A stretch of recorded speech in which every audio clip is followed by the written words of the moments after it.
Black Friday to all of you out there. This is Brandon's World coming off a fresh, wonderful, and filling Turkey Day on this Friday, November 24th, 2023. Now, I hope all of you had a wonderful Thanksgiving. If you got a chance to listen to Brandon's World yesterday, I broke down the three Thanksgiving matchups, which these three games, this may have been the worst slate of Thanksgiving football of all time after what happened yesterday.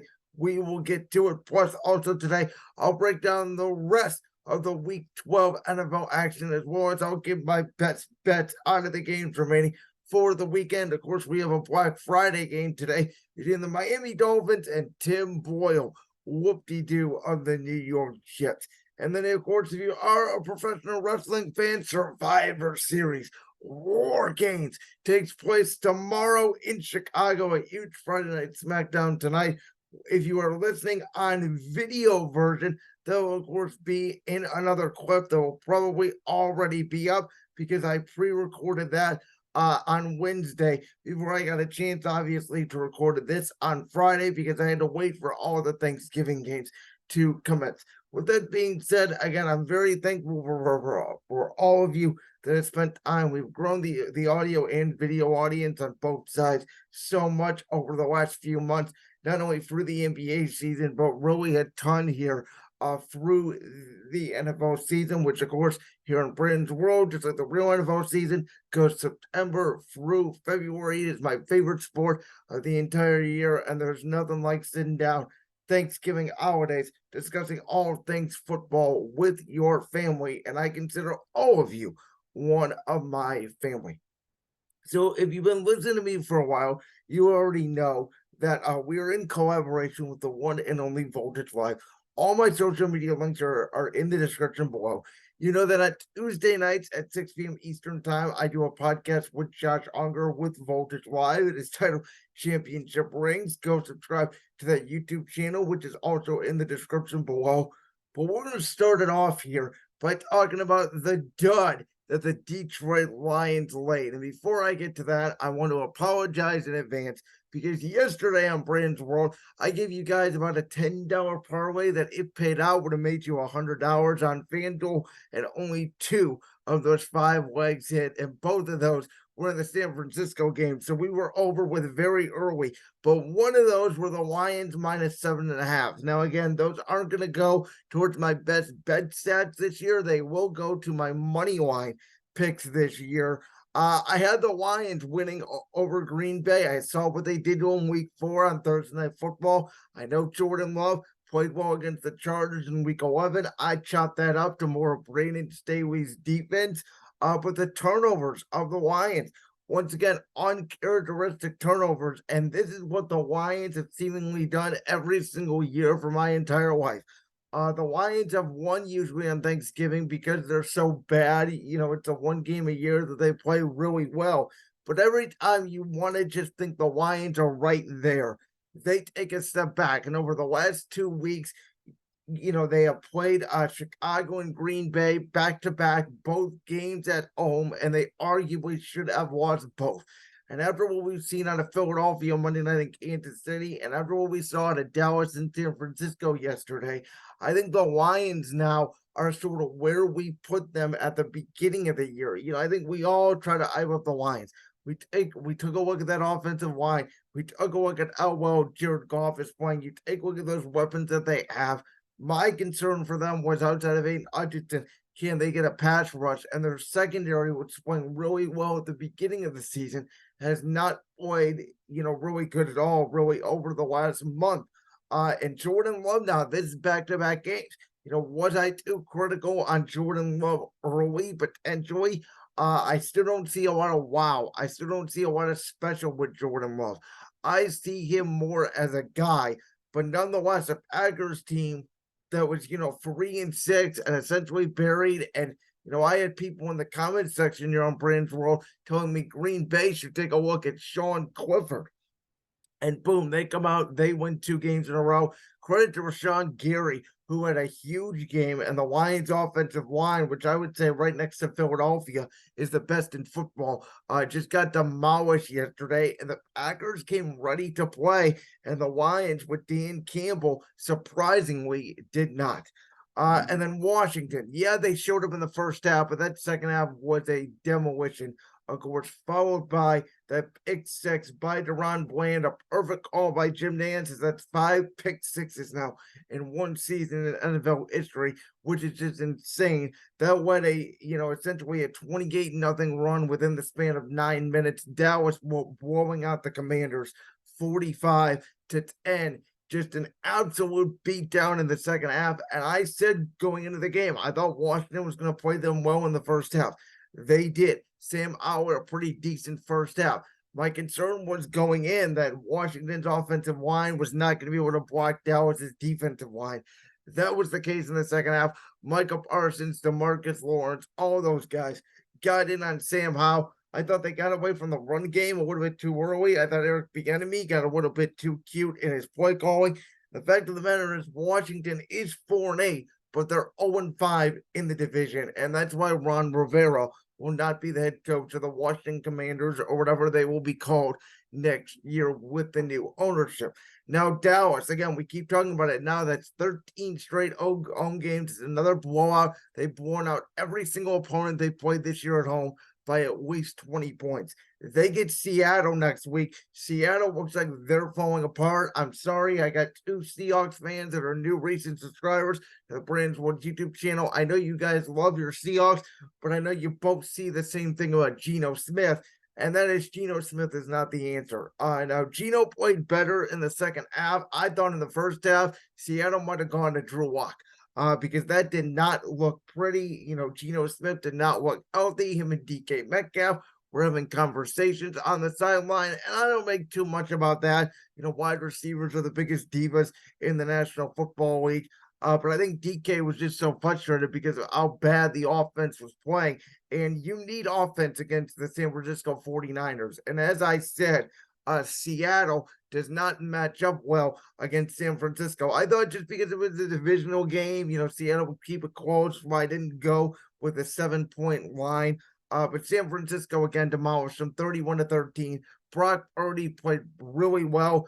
Best throw of the night, really, to Brandon Ayuk.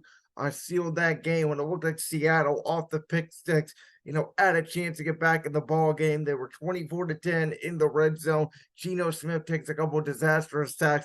They have to settle for a field goal. And against San Francisco, if you do that, you're going to lose the game. My NFC hierarchy right now is Philadelphia, San Francisco, Dallas, Detroit. I'll be honest, I think that right now that is inarguable. AFC, we can certainly have some conversations, but I think that's the hierarchy. In the NFC, we saw all, the 2, 3, and 4 best teams in the NFC yesterday: San Francisco, Dallas, and then Detroit. Again, Detroit weighing the early egg just put a damper, I think, on everybody in Thanksgiving. And even though the Lions came back and made it a 7-point game, it really did not feel close. Green Bay really dominated from the opening kickoff. This may have been the worst Thanksgiving slate in NFL history. It did not look like it. I thought Washington would give Dallas a game. You would think Seattle could give San Francisco a game. I think we all kind of thought Detroit would take the floor with Green Bay, and it was the complete opposite. So now we get into the Black Friday contest, and obviously the Dolphins are going to beat the Jets. The question is going to be if Miami covers. Now, Miami outside in the cold New York, my understanding is it's going to be about 30 to 35 degrees today. I'm not sure Miami can cover. I'm not going to put them in my best bets. It probably is a best bet at 9.5 because I'm not even sure the Jets can score a touchdown. But the NFL is weird. It's a divisional game. And even with Zach Wilson, who's played horrible this year, we've seen the Jets take Kansas City down to the wire. We've seen them beat Buffalo. We've seen them beat Philadelphia. It seems like the Jets play well against the good teams. And Miami now on a short week, I'm interested to see against these corners of the Jets. Sauce, Gardner, and Crew, if they go more towards the running game here with Raheem Mostert, or if they can get Jalen Waddle, all of them were going because Jalen Waddle has not had a great year. Tyreek Hill has been taking over the Miami offense essentially by storm. Let's see if the Dolphins can get other pieces in here. Let's see if they can prove that they can finally beat a good defense because they barely beat the Raiders last week, which gives me concern. Aiden O'Connell, again, he's decent. He's an upgrade over Tim Boyle. I mean, I just don't know how the Jets are going to move the football here, but I just like Miami to win. Again, I wouldn't be surprised if it's close. I also wouldn't be surprised if the Jets defense keeps them in this game, but I just don't see a way that they can win the football game. Then we get what is, in my opinion, the number one pick bowl. The New England Patriots are going to the New York Giants. They are favored by 3.5. If you bet this game, then you just don't like your life, because I have no idea how this game's going to go. I'm going to assume Bill Belichick is going to rattle Tommy DeVito. I'm going to assume New England can't cover the 3.5. Again, I just can't trust it because I think Bill Belichick can rattle a quarterback this year. The Sam Owls of the world. He hasn't really done that. The one game that I did think that they could cover was the Zach Wilson Jets game. And again, they barely did that. And DeVito did put up 31 points last week against the Commanders. So, who knows? Again, I think the Bears are going to end up winning more games this season. I think Carolina is going to end up winning a game or two. I think potentially the loser of this game could lose out the rest of the way and get the number one pick. I think that this will be the number one versus the number two pick in the draft. Again, I think Carolina could rise up to 2 or 3, which would give the Bears a chance to go get Marvin Harrison Jr., with both of these two teams need. But Chicago, depending on how you feel about Justin Fields, maybe they need a quarterback, maybe they don't. I think it depends on where they draft. These two teams both definitely need a quarterback. Mac Jones is not the answer for the Patriots, and we all know Daniel Jones is not the answer for the Giants. Again, I think Belichick does enough to rattle Tommy DeVito. I'll take New England in the money line. Now, I have a lot of fans in Cleveland. You guys don't know I'm based out of Cleveland, Ohio.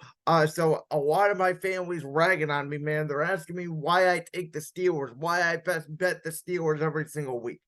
Well, this would be the perfect week to bet them, but for your Thanksgiving treat, I'm not going to do that. They're only favored by 1.5 against Jake Browning and the Bengals. I said on Tuesday's show after I talked about the Joe Burrow injury, I feel like Cincinnati could lose out. I know they have talent, obviously offensively, and their defense, is so talented, even though they're losing pieces. But I just don't know how Jake Browning is going to be able to win football games. Jake Browning may be in the Tommy DeVito, Zach Wilson category. And again, you're going up against one of the best defenses in the NFL. And Pittsburgh did fire their offensive coordinator, Matt Canada. We'll see how Kenny Pickett looks different. Usually your first game, you get a sort of boost. New head coach, new play caller. We've seen that from Buffalo this past week with Joe Brady. We saw it with Vegas with Antonio Pierce. I think this is a bad spot for Cincinnati, who again I think maybe in their best interest to lose out, get a top pick where you can go after, another defensive player or potentially, a receiver or a corner or a lineman or somebody to help out Cincinnati more on the defensive end to make more of an impact. I think the Steelers are going to make the playoffs essentially by default because their offense is not going to be good, but their defense is going to be so good they're going to end up winning 9-10 games. Again, I think they will make the playoffs, but in the vaunted AFC, I'm not 100% sure on that. So my first best bet of the weekend, I like Jacksonville. I think it's the best bet on the board this week. -1.5 at Houston. As you guys know, I am not the biggest believer in CJ Stroud.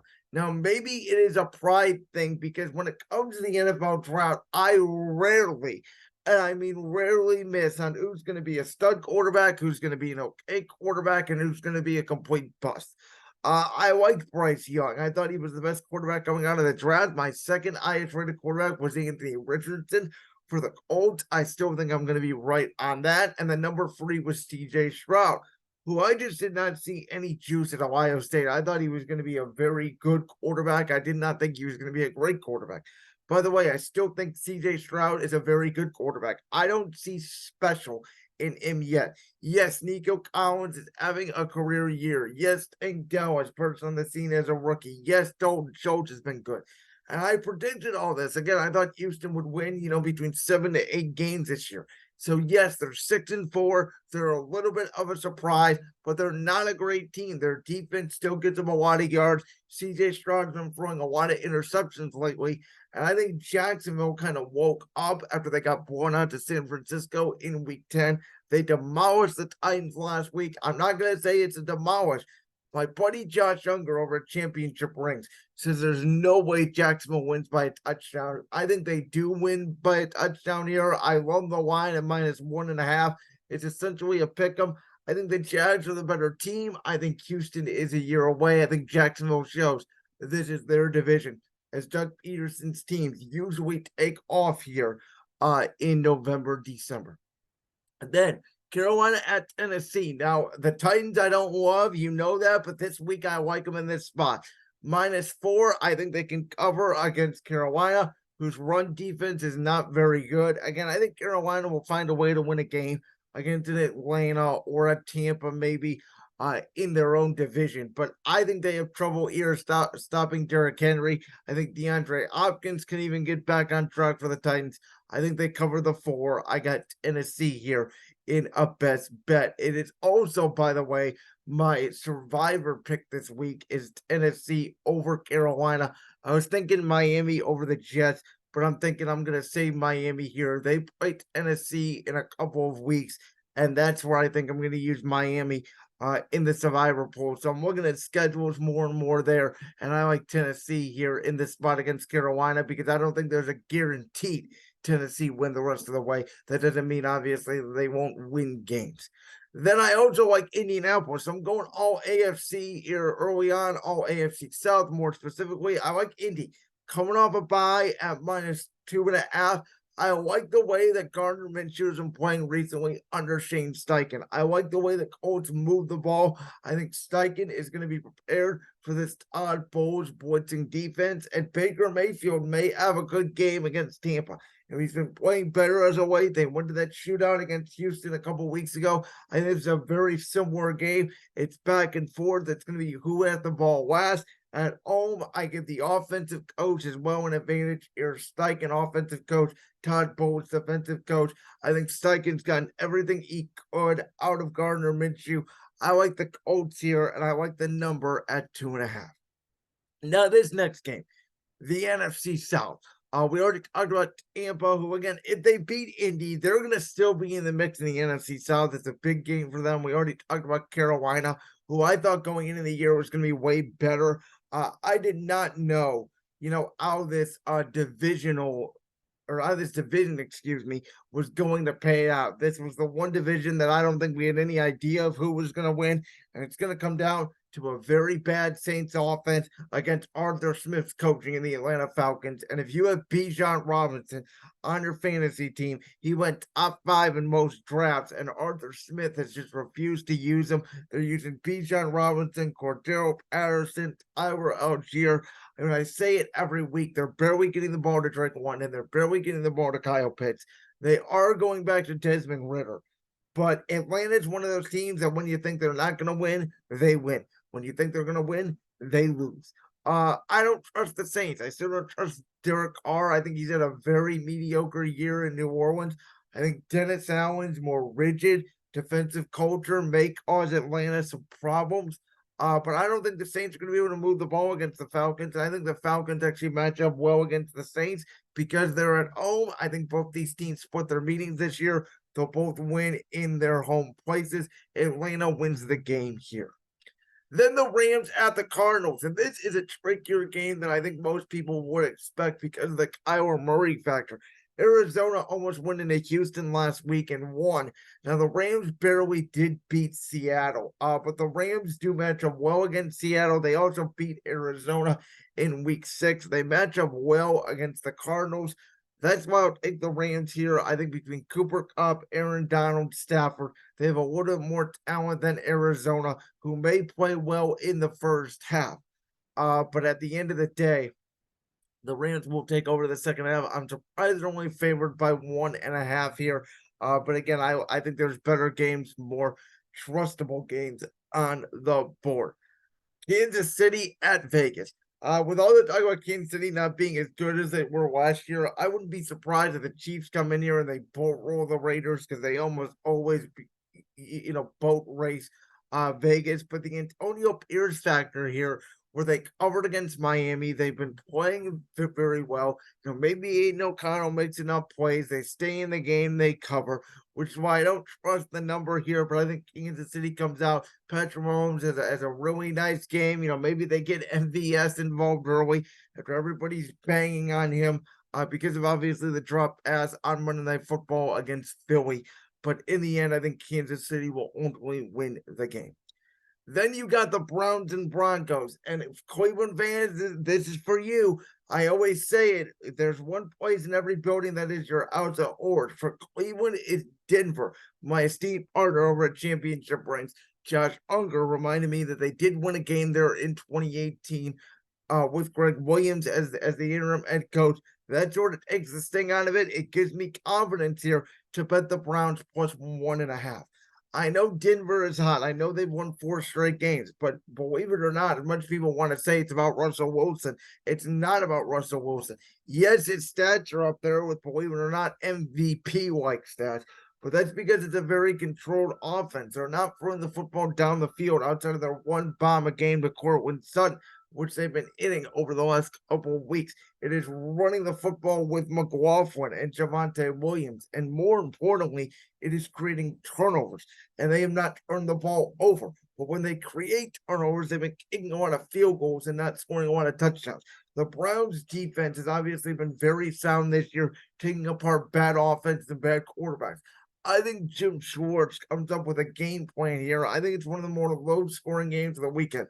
Can Dorian Thompson-Robinson make just enough plays like he did against Pittsburgh? Because that's it. The Browns are 7-3, but they're winning in despite of their offensive play. They have an offensive coach, and they can barely move the ball. And some people including want to make Kevin Stefanski the coach of the year somehow, where I want him fired. I know. Tell me that doesn't make sense. That's Cleveland's philosophy there for you. Again, they're winning despite of their head coach. They are winning despite of their quarterback. Their defense is going to make just enough plays. I got the Browns here at plus 1.5. They go into Denver. They get the upset. Bills at Philly. Again, I mentioned a little bit earlier, Joe Brady, new offensive coordinator for Buffalo. Just a lot more simple game plan. Get the ball to Josh Allen's hands. Use James Cook more calculated shots down the field as opposed to every play being a 50-yard bomb. In the end, I think Buffalo still only struggles to run the football, and Buffalo's offensive line is not great.